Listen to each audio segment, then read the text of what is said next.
Now, in high definition, live, local, late breaking. This is KOLD News 13 Live. Tucson, we are just hours away from a rematch, 1 year in the making. The Wildcats take on the Badgers tomorrow in the Elite Eight. And tonight we have live team coverage to get you ready to bear down.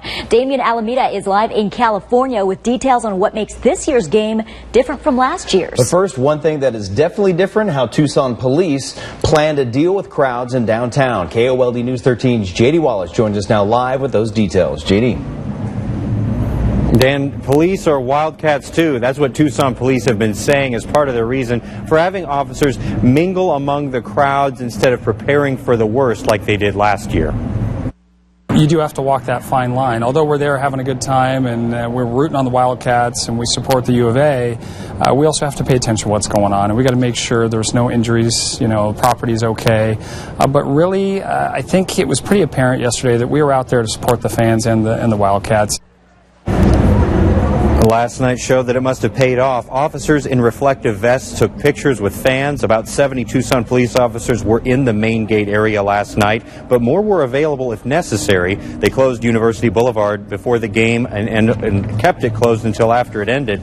Offered a celebration zone. This came on the heels of an evening where police took a softer approach to the crowds. It also followed up a win. Tomorrow we'll likely have larger crowds, and it will be the same matchup with Wisconsin in the Elite Eight, once again like last year. But the game this time is going to start around 3, and that earlier start and finish time could also benefit police for another peaceful day. Police will take the same approach tomorrow.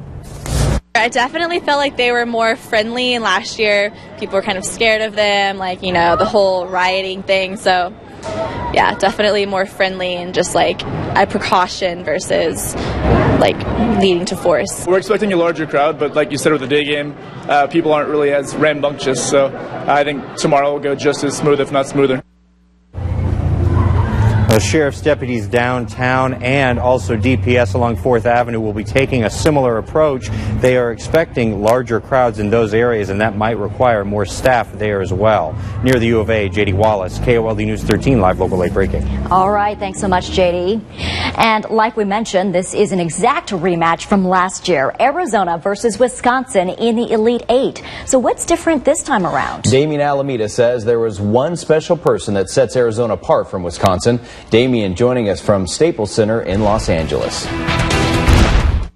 One of the key ingredients to this year's Arizona squad was sitting on the bench last year when Arizona lost Wisconsin. I'm, of course, talking about Brandon Ashley. Well, now that he's healthy and here, able to contribute, Brandon says he's eager to make up for lost time. It was definitely frustrating to not be able to be out there and compete with my team last year. It was tough to see the game, come to such a pivotal point at the end of the game, where we were pretty much down one possession, needed a bucket, and I couldn't be out there to, help get a tip in or, help in the play. Yeah, I think Ashley would have helped us get over that hump if he would have played. To be in this position now is a blessing. Definitely looking forward to the opportunity to compete against him tomorrow. Part of that opportunity will be defending Wisconsin center Frank the Tank Kaminsky, who, if you recall, torched Arizona last year for 28 points. From the Staples Center, I'm Damian Alameda for KOLD News 13. Live local, late breaking. All right, thanks a lot, D, for the thousands of us who are pulling for the Wildcats tomorrow because we picked them in our brackets. It's a time for a little nail biting, but it is also fun. But for some people, it goes way beyond that. The Arizona Office of Problem Gambling sent out a reminder today warning people that this can be a difficult time of year for the problem gambler. There is a great deal of social pressure inside offices all over town to join the fun, fill out a bracket, bet a couple of dollars, and hope for the best.